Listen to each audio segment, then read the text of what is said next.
اپنی چادر میں رہنا سیکھیں آمین تو شاید پھر ہم پاکستان کی خارجہ پالیسی پہ بھی اس کے مثبت اثرات پڑیں گے. اب بیرونی میدان میں سب سے بڑا جو چیلنج پاکستان کے لیے ہے اور رہے گا وہ امریکہ اور چین کا مسابقہ ہے، کمپٹیشن ہے، کیونکہ ہم چین کے ساتھ ہیں، چین کے ہمسائے بھی ہیں. چین نے بڑی انویسٹمنٹ کی ہے، سرمایہ کاری پاکستان میں اس وقت کی جب کوئی نہیں کر رہا تھا، دہشت گردی کی بڑی تیز لہر سے ہم گزر رہے تھے. اور امریکہ کے ساتھ ہمارے بڑے تجارتی تعلقات بھی ہیں، ہمارے سرمایہ کاری کے تعلقات بھی ہیں. تو یہ بڑی پاکستان میں بحث جاری رہی 2023 میں کہ کیا پاکستان کو دونوں کشتیوں میں سوار ہونا چاہیے یا ایک کشتی کا انتخاب کرنا چاہیے. تو میں ہمیشہ سے یہ کہتا رہا کہ پاکستان کو اپنے مفادات کے مطابق دونوں ملکوں سے تعلقات رکھنے ہمارے مفادات جو ہیں وہ دونوں ممالک سے جڑے تو ہوئے ہیں، لیکن ہمیں پتہ ہے کہ ان دونوں ممالک کے تعلقات بڑے کشیدہ رہے ہیں. اعزاز صاحب، ابھی کچھ بہتری، کچھ برف پگھلنے لگی ہے، تو یہ برف پگھلنا کیا پاکستان کے لیے بھی انڈائریکٹلی اچھا ہوگا؟ بہت اچھا ہوگا. اس کی وجہ یہ ہے کہ بار بار پریزیڈنٹ شی اور پریزیڈنٹ بائیڈن جب بھی مل رہے ہیں سین فرانسسکو میں، اس سے پہلے وہ بالی میں 2022 میں ملے، انہوں نے کہا کہ ہم بالکل کولڈ وار کی طرف نہیں جا رہے اور ہم کوئی اس قسم کا کوئی مسئلہ کھڑا نہیں کرنا چاہ رہے. ایون جو ڈی کپل کہتے تھے ہم چین کی اس سے کرنا چاہتے ہیں اکانومی سے، وہ بھی ختم ہو کے انہوں نے ڈی رسک کی بات کر رہے ہیں. تو یہ پاکستان کے لیے اچھا ہے. پاکستان کو وہ سپیس ملے گی جس میں آپ چین کے ساتھ بھی اپنے مفادات کے حساب سے تعلقات رکھیں اور امریکہ کے ساتھ بھی اپنے مفادات کے حساب سے تعلق رکھے. تو یہ پاکستان کا پہلا پاکستان کے لیے بہتر ہے. اچھا اعزاز صاحب، اب ذرا آتے ہیں انٹرنیشنل ایک جو ایجنڈا، ایک جو ایشو ابھی چل رہا ہے وہ فلسطین کے اوپر نان سٹاپ بمباری ہے اسرائیل کی، اور اس کے اندر بہت سارے مسلمان ممالک اور بہت سارے غیر مسلم ممالک فلسطین کے ساتھ کھڑے ہیں. لیکن انفارچونیٹلی جب بھی سیز فائر کی کوئی بھی ریزولوشن سامنے آتی ہے تو امریکہ اس کو کنٹینیوسلی ویٹو کرتا چلا آ رہا ہے. یہ اس کا سپل اوور افیکٹ، اس کے بارے میں UN سیکرٹری جنرل انٹونیو گوتریز نے بھی بولا ہے کہ اس کا سپل اوور افیکٹ فردر جائے گا. لبنان تک تو پہنچ گیا، سیریا تک، یمن تک پہنچ گیا، آس پاس کے ممالک تک پہنچ گیا، لیکن اب اس کا سپل اوور افیکٹ ہمارے ریجن میں بھی آ رہا ہے. اوبویسلی ایز مسلمز ہم لوگوں کی ساری دعائیں بھی اور سمپتیز بھی فلسطینیوں کے ساتھ ہیں، ان کے اوپر ظلم ہو رہا ہے. لیکن آپ اس ایشو کو ریزالو ہوتا ہوا دیکھتے ہیں ارلی 2024 میں یا نہیں؟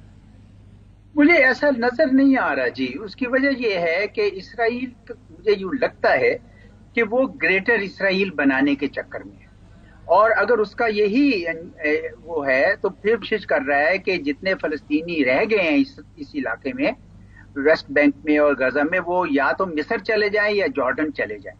اور اسی وجہ سے وہ ملک بھی نہیں چاہتے کہ یہ دوبارہ ریفیوجیز کی شکل میں آ جائیں. وہ 2 اسٹیٹس وہیں پہ دیکھنا چاہتے. تو امریکہ اس وقت جس طریقے سے اسرائیل کی مدد کر رہا ہے اس میں رک نہیں رہا.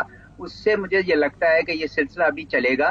تاہم امریکہ کے اندر بھی اب بڑی آوازیں اٹھ رہی ہیں، بہت آوازیں اٹھ رہی ہیں، ان کے لوگ اٹھ رہے ہیں کہ یہ جس طرح بہیمانہ اور بے رحمانہ طریقے سے لوگوں کو مارا جا رہا ہے، یہ تو بالکل جینوسائیڈ ہے. اور اب ساؤتھ افریقہ نے اچھا کیا کہ اس نے انٹرنیشنل کرمنل کورٹ میں بھی یہ کیس فائل کیا، بلکہ شاید ICJ میں گئے وہ، کہ یہ بالکل یہ تو میں سمجھتا ہوں کہ دباؤ بڑھے گا. لیکن مجھے اسپل اوور ایفیکٹ اس حد تک تو ہے کہ جو اس کی فرنٹ لائن سٹیٹس ہیں ان کے اوپر اسرائیل ان کو انگیج کر رہا ہے. لیکن مجھے بھی یہ بڑی جنگ میں تبدیل ہوتی اس لیے نظر نہیں آ رہی کہ مجھے نہیں نظر آ رہا کہ باقی So it's not leading towards a World War III in your view. اچھا اعزاز صاحب، اب یہ آن گوئنگ ایشو تو ہے انفارچونیٹلی، لیکن یہ ایک ہیومینیٹیرین کرائسس بھی ہے. پاکستان جو اس کے لیے کر رہا ہے، کیا وہ کافی؟ ہم نئے سال کی سیلیبریشن نہیں کر رہے ہیں، ہماری سٹیٹمنٹس بہت تگڑی ہیں، بٹ از دس انف؟ جی میرے خیال میں جو پرائمری سٹیک ہولڈرز ہیں، جو فرنٹ لائن سٹیٹس ہیں عرب ممالک کی، وہ خود بھی جنگ نہیں کرنا چاہ رہے. تو اس لیے پاکستان کوئی اس قسم کا کائنیٹک ایکشن تو نہیں لے سکتا کہ کوئی آپ سولجرز بھیجیں یا کچھ طرح کا کام کریں. پاکستان البتہ ڈپلومیٹک سپورٹ دے رہا ہے، مورل سپورٹ دے رہا ہے اور ہیومینیٹیرین اسسٹنس بھی دے رہا ہے، اور جو کر سکتا ہے.